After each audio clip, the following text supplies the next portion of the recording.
Welcome to Buckets, brought to you by BetMGM, the king of sportsbooks. My name is Matt Moore. I'm the senior NBA writer for the Action Network. I'm joined by Andrew O'Connor Watts in the Action Network app and on Twitter at NBA Watts, and Bryan Fonseca on Twitter and in the Action Network app at Bryan Fonseca. And we're here to give you best bets for Tuesday in the NBA playoffs. We got 3 games on the slate: Pacers and Bucks, with the Bucks leading 1-0 after stomping a mud hole in Indiana in game 1. Bucks are a 1.5-point favorite, down from 2.5 at the open. Interesting right there. We'll talk about that a little more in a second. The Los Angeles Clippers look to go up 2-0 on Luka Doncic, on what Twitter has started referring to as "despite the loss, Luka Doncic." That's his new nickname, is "despite the loss, Luka Doncic." And Kyrie Irving having big games. The Clippers are plus 2.5 still at home, with Kawhi Leonard not expected to play in this one. The Minnesota Timberwolves are 2.5-point favorites versus the Suns after going up 1-0. This opened at 4 and is all the way down to 2.5. We are seeing sharp action come in on Phoenix. I'll talk about why probably in a second. Totals in these games: Suns Wolves is 212. There's a Pacers Bucks 222.5, 221 in the market as well. Mavs Clippers either 217.5 or 218. We're going to do best bets. We'll break down all of it for you. Make sure to check out youtube.com/the Action Network. We reacted to all of the series on Sunday. There's a live Buckets episode you can check out for thoughts on that, plus some future plays from Brandon Anderson and Michael Fiddles. We'll have shows for you every single day here through the NBA playoffs. Let's not waste any more time. Bryan Fonseca, what are your best bets for Tuesday in the NBA playoffs? Going Mavs minus 2.5 against the Clippers, and I kind of like Kyrie Irving over 34.5 PRA. All right, Andrew O'Connor Watts, what do you like? I'm on the Pacers plus 1.5. Okay. I'm going to take the Los Angeles Clippers head-to-head against Bryan here. I'm going to take the Clippers plus 2.5 and on the money line because of the Matt Mitchell rule. And I'm going to take the Minnesota Timberwolves minus 2.5. I will go with the home teams in both of those games. Watts, let's start Pacers Bucks. So, right up front, I want to join you. I won't, and I'll tell you why, but I'm curious to know your cap here with the Pacers plus 1.5 after just getting just Dame timed from tip off to the end of the first half. Why do you like the Pacers to pull this to 1-1? Yeah, well, I sense a trend coming once I finish my cap, so I'm ready for that. But part of it is that Dame time aspect, right? Dame dropped 35 in the first half. Incredible first half. Guess how many did he have in the second half? 0 points in the second half.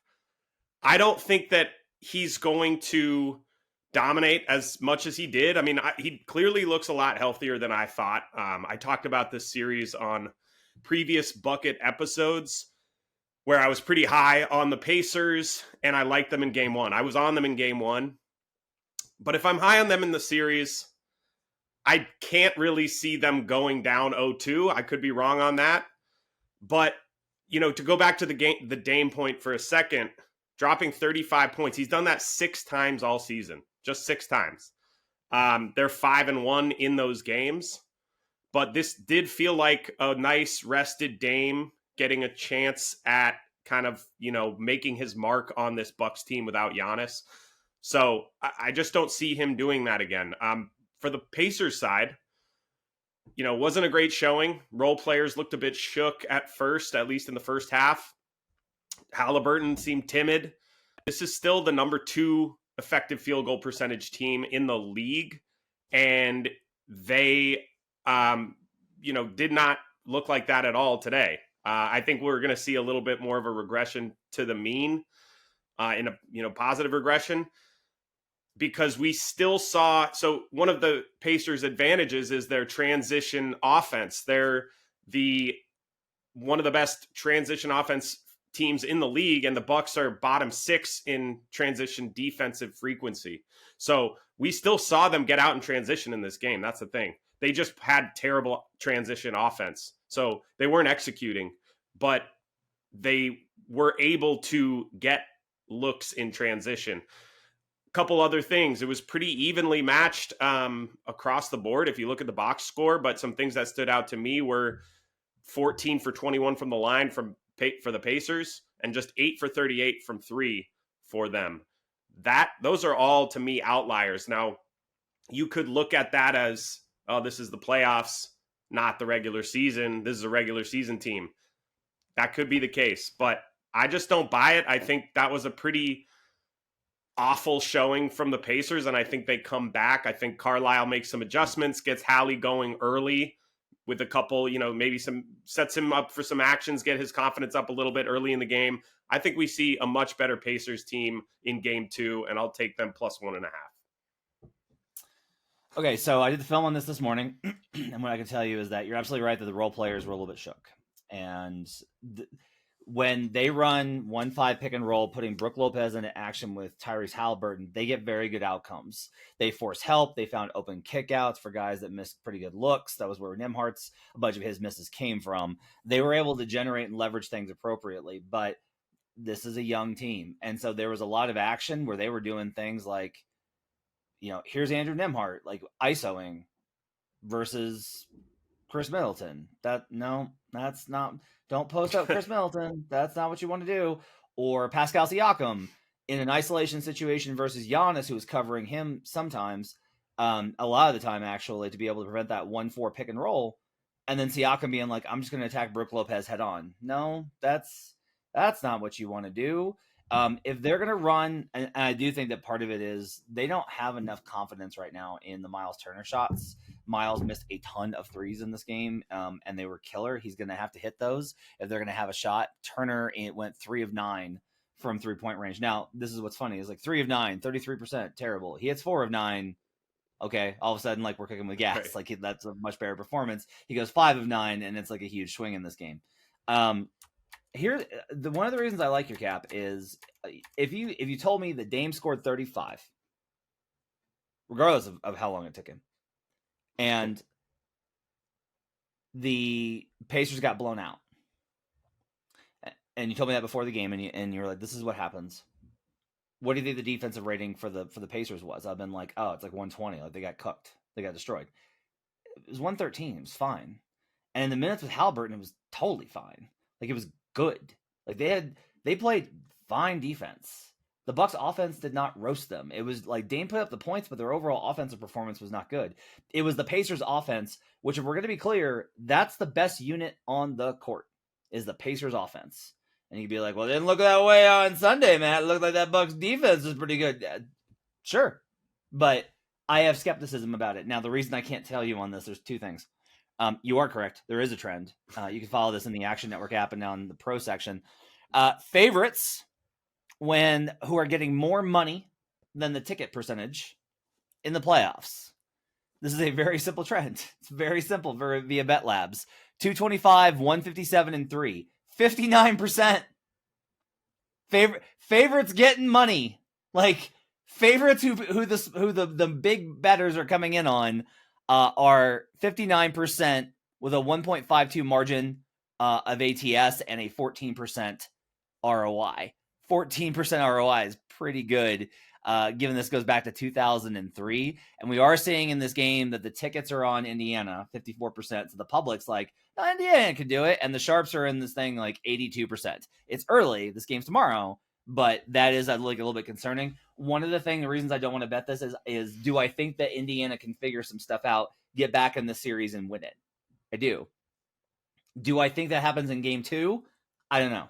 It's not that I don't think it happens in game 2. It's that I don't know that this is the spot, right? I think especially if you pick them before the series and you're like, well, I don't want to, because that's gonna be a lot of the cap today from our guys is I like them in the series. I'm not getting shook by game 1. Okay. But like they don't have to win this one. If they lose game 2, they can win game 3 and win the series. And if they win game 2, they still need to win game 3 to win the series. So like game 3 to me is like the circle spot, but I don't blame you for taking this plus 1.5 just because I do like, honestly, I will say this, with it being minus 2.5 and this moving to 1.5, the money's coming in on the Bucks, but it's not moving the line towards them. It's moving the line towards Indiana in terms of the ticket percentage. We'll see when the sharp action comes in, and that might guide a little bit of my bet here. Fonseca, do you have any thoughts about this Pacers and Bucks matchup? It's a stay away from me, but I it's interesting because you said if they don't win this game, they need to win game 3, obviously, because, nobody comes back down 0-3. Coming back 0-2 is also not the easiest thing in the world. From what I read, I think it only happened 18 times or something like that since 1984 in the 2-2-1-1-1 era specifically, in terms of formatting. To me, I think the Bucks are going to win this series, so it's a stay away. But if I were back in the Pacers, which, we'll get into my reasoning for Mavs and Clippers is going to be similar. But if I were like Watson back in the Pacers in the series, then I feel like I would have to take them in game 2. I feel like I'd be obligated to do that just from the standpoint of like, all right, you're setting yourself up for, if you're down 2-0, they have to win 4 times in 5 games with the potential of Giannis coming back if he does. We don't actually know because the situation's still cloudy. So it's like they're probably not going to be able to do that. Yeah, if you want the numbers in the first round, when the home team goes up 2-0, they are 89-5 via whowins.com, 95%. Yeah. So Indiana would do very well to win this game for all of our Pacers futures. By the way, though, I will say this: teams up 2-0 in that game 3 are only 49-45 at 52%. So, we'll see what happens. Maybe they outclass them here, but I don't mind the cap on the Pacers. Fonseca, let's go to you, and let's talk a little bit about Los Angeles Clippers and the Dallas Mavericks. So you're looking the Mavericks to bounce back in this spot. I've got a lot of thoughts on this series. I'm curious to know why you like the Mavericks to get this back to 1-1 real quickly for the pro report on this game. The Mavericks are getting 85% of the tickets. The Clippers are getting 69% of the money. So there you go. But this is not a favorite spot, so it doesn't qualify for the system. So an interesting thing there. We are tracking sharp action on the Clippers in this game. We have at least a couple of moves coming in on the Clippers on the spread, plus 2.5 here. So why do you like the Mavericks to even the series 1-1? That's really interesting, by the way.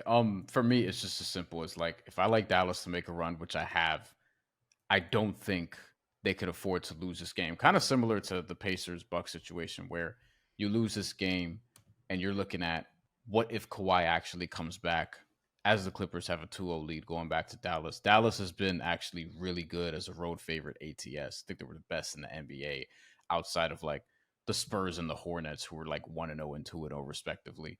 But Dallas was like 19-5 to this point as a road favorite ATS this season. And I tend to not overreact to game 1s in general. Game 1s are always weird. Game 1s are always, something that people are going to overreact to because the first time we see something in a series, the shooting was something that was like out of hand at that point. The Clippers supporting cast was really, really good. Ivica Zubats, which is really the worrisome thing to me in this series, is if he's just going to do that again and again and just really punish Daniel Gafford and Derek Lively, then yeah, I may have to back off the Mavericks at that point. But it's one of these things where I need to see the Clippers do it again to really buy in. And I am very much a James Harden playoff skeptic. He had one great game in the playoffs. Congratulations. Need to see him do that again. And with Dallas, I am expecting more from their supporting cast, and I don't project that they're going to shoot 39-30 from the field and from 3. Only made 76% of their free throws as well. It was just a Luka Doncic, Kyrie Irving fest, which is generally what their team kind of is, but usually you get a little bit more from their supporting cast. PJ Washington's the only other guy that shot more than 5 times. So to me, I'm expecting a little more of a level game here. And because the Mavs have been so good as a road favorite against the spread this year, they're good in general. And down the stretch of the season, they ended 24-9. They were 11-3 at home. So I do think that if they do split this, because ultimately you're trying to get the split on the road, if they do split this, then they can dare to go up 3-1. And to me, I think that the Clippers, it was just like the best game that they're going to have without Kawhi this series, is what I think. Whew. Okay, I got an interesting trend here for this because I want to kind of track it from the Clippers shooting standpoint. So the Clippers in this game shot 18 of 36 for 50% from 3-point range. That seems good. Teams after they shoot 50% or better and won the previous game, and they were at home and they're home in this one, basically game 2s. This is really fascinating because it breaks the Matt Mitchell rule. They're 44 and 33 straight up at 57%. Not as strong as we've seen for a lot of the favorite trends, but still, they do win the majority of the time. But they're just 35 and 42 ATS at 46%. That's kind of interesting. So It does tell you the margin on this is a lot tighter. The actual margin in those games is on average about 3.4 points. I am going to look at since the 3-point era started in 2014-15. Yep, same kind of trend. Still 59% straight up, 13 and 14, 48% ATS. So that's like a really interesting kind of mechanism here for separating those two things out. I'll take Clippers though, and the reason I will say that is I thought the coaching matchup was a big factor in this one, and that was one of the reasons that I bet Dallas to win the series, and then Brandon once again hit me with, "Are you really going to bet against this coach, much like he did with Spoelstra and Tibbs last year?" And my stomach turned taking Jason Kidd over Ty Lue. That was pretty nauseating. And we saw it in game 1. So you talked about the Zubac thing, and that's really important. So I've talked a lot on the show about how since the All-Star break, the Mavericks are this incredible team, and everybody was like, they're the number 1 defense over the last month of the season. The Dallas Mavericks, number 1 in defense. And I was like, okay, so why? And a lot of it's like, well, Daniel Gafford's like the best rim protector in the league now. And I went, okay, that doesn't make any sense. No offense to Daniel Gafford. I like him very much as a player. Thought he was a very good addition for the Mavericks. He's a Washington Wizard. I'm sorry. If you play for the Washington Wizards for more than a year, you don't get to be considered a good defender. No, sir. Like even Rui Hachimura, pretty good defender. Still has a lot of problems. And Gafford is not like this rim protector. And so what they did in game 1, I thought was really great, is Ty Lue's just basically like let Zoo go at him. And he picks up 2 fouls on Gafford. If you look at this rotation chart, Watts, I'm sorry, I don't have any other conclusion than Jason Kidd panicked. Look at this. Derrick Jones Jr. goes 0 of 4, so he only plays 17 minutes in this game. I'm going to play the under on his points and rebounds, under 9.5, because I don't know the Kid's going to go back to him. Like, he bailed on the guy. Jones has been good for him all year. Was just like, well, nope, you're out. You're not going to work in this series. Gafford plays 14 minutes. He started with 2 fouls. He closed with 2 fouls. And he only played 14 minutes. Derek Lively, 19 minutes, was a minus 19. So he doesn't come back. So they go to Kleba. And, like, I don't have any sort of sense that, like, it may be random, but I have a sense that, like, Kid's just going to be kind of plugging holes here with the rotation trying to figure this out. That's not good. Because what the Clippers did in this game is they got the rotation to where they wanted it to be. Now, in the second half, you can be like, well, look, the Mavericks made this big second half run behind that small ball unit. The problem is that the Clips stayed big because they could. The Clippers want you to go small ball. Like if you get them to a point where you tell the Clippers, you're going to have to switch against us. Clippers are like, fuck yes. Yes. Finally. We don't have to worry about like playing bigs. Like Ty Lue wants to do that. So I worry about the coaching matchup in this one. And look, Harden was really good in this one. PG wasn't. I think PG can have a better game. Kawhi and Luka put up stats, but they were empty. So I just kind of lean towards the Clippers here to get the job done again, Watts. Yeah, I mean, it's a good point about PG maybe playing better, because I definitely don't think Harden's going to play better than he did. Harden had 28 points, I think. He's done that like 4 times since like January, I think, something like that. I mean, now a lot of that was with Kawhi, sure. Usage, his role, gets a little diminished. He's not asked to be as much of a scorer, but still, I think, it's definitely a fair criticism to look at the Gafford defense thing. I think I would counter that with, this is also a Clippers team that went like 22-5 for like a month. Like, I don't know if that's a real Clippers run, So, I mean, both of these teams kind of have unsustainable run. Like, obviously they're very good. There's no shade to the Clippers. Like, that run is probably, honestly, to your point, maybe more real than the Gafford thing. But James Harden, game 1, yeah, sure. James Harden until Kawhi gets back, I don't know about. I'm a little bit more skeptical on that. I think that the Jason Kidd thing is the scariest part of the Dallas cap for me. He, like you said, he bailed on Derrick Jones Jr. Derrick Jones Jr. is obviously a much more defensive player than he is. He's going to give you more on that end than on the offensive end. And if he is going to bail on Derrick Jones and guys like that, then yeah, their defense is probably going to struggle. I think that this is for now a stay away to me because I was on Clippers in game 1. That obviously went well. But to the point of I like Mavs for the series, I do still lean Mavs to the series just because of the uncertainty with Kawhi. I think the Mavs are going to be desperate. They're going to need to win this game. They're going to try to get a game while Kawhi's out. And I think it kind of has to start in this game. For now, it's a stay away, but I do lean to the Mavericks at this point. Fonseca, why do you want the Kyrie prop? It's one of those things that go hand in hand. Like, I think they need, if their depth is not going to come through on a consistent basis, they absolutely need Kyrie to. And he was great.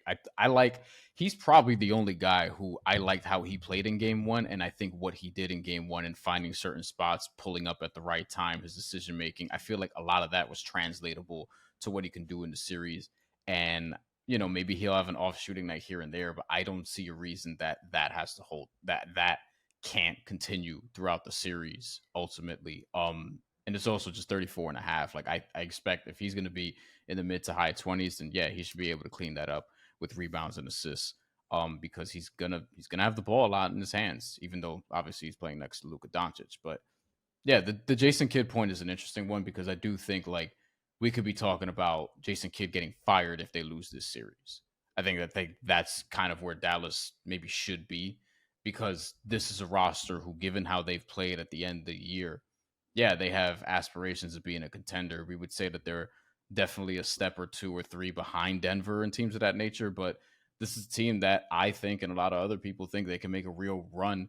There's a path there to the Western Conference Finals for whoever wins this series. I think the same could be said for the Clippers. So I think that if Jason Kidd loses this, and especially if it's like 4-1 or something like that, then yeah, then you just change it at the top and then, you go forward after that. But, if I like Dallas in this game, I feel like Kyrie Irving at 34.5 as a PRA prop, that's a little bit low to me. I feel like that should be like 36, 37. Yeah, Mavericks fans are very much in the idea of it was just shooting variance. Maybe it was. We'll kind of see whether or not the Clippers make more adjustments. I will say that's going to have to be a big part of this. Clippers can't just roll in there with the same strategy. They're going to have to keep it up, and they're going to have to play even better in the second game of this one. Just again, really impressive numbers across the board for how the Clippers were able to play on both ends of the floor. Like Paul George was one of the didn't have a great game. And he had a 119.4 offensive rating, 111.3. They won by 8.2. It's really good. Like they had this game much more where they wanted it than the Mavericks did, in part because I'm not sure the Mavericks know where they want this series. But I will say this: talk about the Kawhi thing. It's like, well, they better get this one. Like I think they're going to win the series, and so they better get this one. Yeah, you go down 0-2, and you give Kawhi another 5 days to get healthy, and then he comes back. Trouble. We'll see. We'll see whether the darlings of March basketball, the Dallas Mavericks, can get this thing back together. Final one, the Phoenix Suns taking on the Minnesota Timberwolves here. I'm gonna go ahead and I'm gonna lay the 2.5 of the Wolves. And I talked. It's really funny. Like. I talked all week. Doing buckets was great because it got me in a mind space where I bet the under on games, but it also got me on Wolves for game 1, and that was good. And the reason was you basically you need to decide again. I think we're kind of back on the same kind of deal here where it's Chris Finch is not necessarily like a much better coach than Frank Vogel. I don't even know if he's a better coach. I think they're about even. But one thing that became very apparent in that game. In the late first half, Vogel was like, we need something. Like, this is getting away from us. We need something. let's put KD at 5. We're going to go small, and we'll just spread them out, and we'll attack them that way. And it was a goddamn disaster. Now, it was a disaster in part because they threw the ball away a bunch, and like there were what I'm now referring to as take and bakes for them picking off passes and just going the other way for scores. And those are always going to make your numbers look worse. But Karl Anthony Towns got Kevin Durant on him and was like, I'm going to the post. I'm not letting you off the hook. I'm not going to sit out here and just chuck up, like post up, face up, mid-range twos, or just shoot threes. I'm going to the post and I'm going to score on you on the inside. And he did that twice. And if you go rewatch that game and look at the bench reactions, it's like, fuck. Because that's the whole thing, is like those small ball units only sustain based off of the idea that nobody can score in the post on you. And if Karl Anthony Towns is going to do that, that's a huge problem, because now the Suns are like, well, we can't put KD at 5. They don't have another small ball option. There's no alternative. When I laid it out, I was like, okay, the base level for Minnesota gets wrecked by the base level for Phoenix. But Minnesota has like a bunch of options here. We talked about Nickeil Alexander-Walker. I'm on that again, by the way. These lines are not up. I'm taking Nickeil Alexander-Walker over on threes again in this one, because he's going to get a lot of looks and he's going to play a lot. It's very clear that Finch realized, like, I'm just going to put 3 great defenders on the floor for all of your marvelous jump shooters, and I'm going to make your life miserable, because 2 of your guys are going to have Jaden McDaniels and Nickeil Alexander-Walker on you. Kevin Durant can go do whatever the fuck he wants.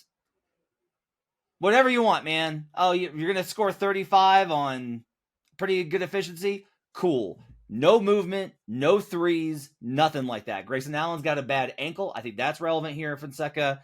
I genuinely think that when we take a step back, it's like, who's been consistent this year? The Minnesota Timberwolves. Who's played with like spirit and fire and verve and actually play like they give a shit and that they know who they want to be? The Minnesota Timberwolves. Who is the inconsistent team that fucks around a lot of the time and winds up giving into their worst tendencies and turns the ball over? The Phoenix Suns. That doesn't mean that this series can't go long. It absolutely can, even though I bet the under because I thought it was going to get out of hand one way or the other. But I'm not trying to overreact to a game one. I do think the fact that Chris Finch was like, I'm not just going to throw the same shit at you. I'm not giving you what you got in the regular season. I have 5 days to prepare. You're getting a tailor-made game plan for you.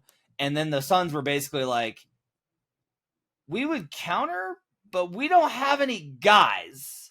So please make shooty hoops. And like, that's all their plan is. So from that perspective, Fonseca, I think I like the Wolves here to go up 2-0. Yeah, Phoenix is the only team that I kind of leaned in their direction before game one and immediately regretted it. Like, I fucking hate their roster construction. I've hated it all season long. I just can't stand like their depth, the way they made their team. Big threes in general are just like, everyone was trying to do them at one point. And when they got Bradley Beal, I was like, all right, so who else is gonna play? Because now you have to get like a legitimate backup 5. You have to get more than one shooter. Grayson Allen's been a revelation. Besides that, who do you trust to knock down the 3 consistently? Especially from the catch and shoot, if Beal's going to give him the ball, or Devin Booker or Kevin Durant for that matter. Like, they just don't, to your point, Matt, they just don't have the guys. Like, you had a 7-man rotation, essentially. Your 7 guys played 20 plus minutes. Eric Gordon gave you nothing. Royce O'Neal, he actually gave you a nice game, but like, do you think Royce O'Neal is going to go 4 for 8 from 3 and give you 14 every single game this series? Absolutely not. If he was doing that, he might still be with the Utah Jazz. And then otherwise, if Nurkic is not going to really attack the glass, like, I mean, Rudy Gobert is just going to own him this series. Like, this is one where I was looking, maybe Phoenix bounces back. Maybe they do, because look, you do have the top end talent. You have Kevin Durant, you have Devin Booker. Those guys are special. Bradley Beal also, to a lesser degree, but still.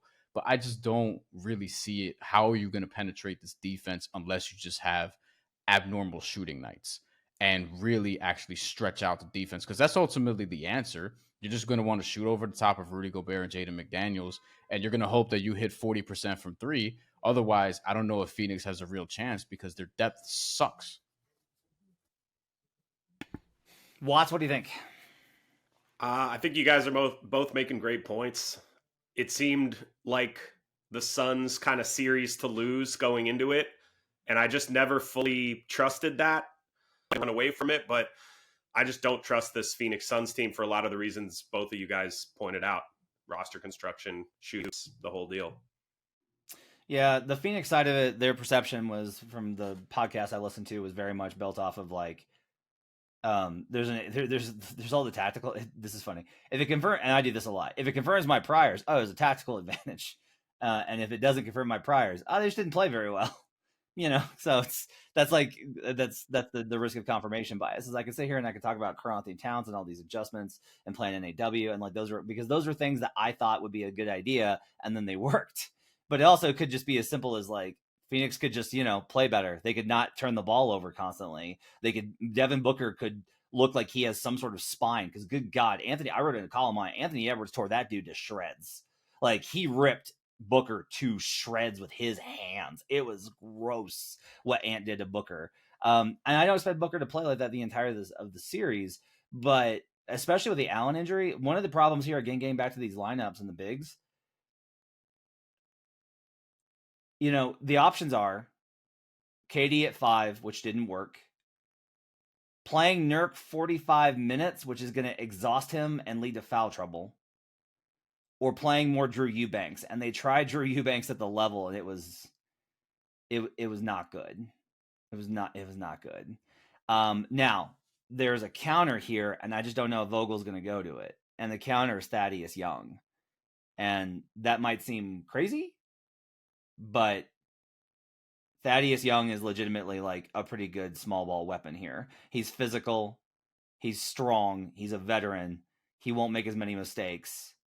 He'll get ran a little bit because he's old, but the Wolves are not exactly a fast team anyway. So like that could be the adjustment that gets us back under control. Is if he goes to small ball units with Thaddeus Young at 5, KD at the 4, and they spread him out 5 out, that might be an adjustment to look out for. And if that happens, I'm going to be like, shit, Vogel may have found something. But if it doesn't work, they're really running low on cards. Like, again, I just don't know that the Suns have as many cards in the deck as the Wolves do. Because the Wolves in game 1 were like, we're going to run Rudy at the 5 with no Towns. We're going to run Towns at the 5 with no Rudy. We're going to play them together with 2 wings. We're going to play them together with 2 wings and Ant. Like, they threw all sorts of shit at the Suns. And the Suns were like, no, like, go do what you did in the regular season. I want to shoot against the drop. And we're very frustrated that they didn't get that. So we'll see what happens. But I do think this is going to be, it's a fascinating matchup. We'll see how they respond in game 2. All right, Andrew O'Connor-Watts like the Pacers plus 1.5. Bryan Fonseca likes the Dallas Mavericks minus 2.5. I'm on the Los Angeles Clippers plus 2.5, and I'll take the Minnesota Timberwolves minus 2.5. Fonseca also likes Kyrie to go over. I guess he's assuming nobody puts a microphone in his face and asks him about world affairs. And I'm going to take Nickeil Alexander-Walker over on his 3-point prop. It's not out yet. Even at a pretty high number, I'm probably gonna look for the over there. It's gonna have to be like a 4.5 juiced over for me to be like, yee, on Nickeil Alexander-Walker. I just think he's gonna play a lot in the series and he's gonna be good. I'm also gonna look for Derrick Jones Jr. under props. I am gonna go back to the well on PJ Washington over on rebounds. That hit on Sunday. I thought Derrick Jones Jr. was gonna rebound a lot, and he didn't because Jason Kidd panicked and pulled him. And I don't know if he's going to play again. So I'm going to take PJ Washington overs because I do know he's going to play on rebounds. All right, it's going to do it for buckets. My thanks to David Payne for helping us out with production. My thanks to Hutton Jackson, the video crew, for getting this up on youtube.com/The Action Network. We'll talk to you guys again tomorrow with best bets for the Wednesday slate. Till then, let's get buckets.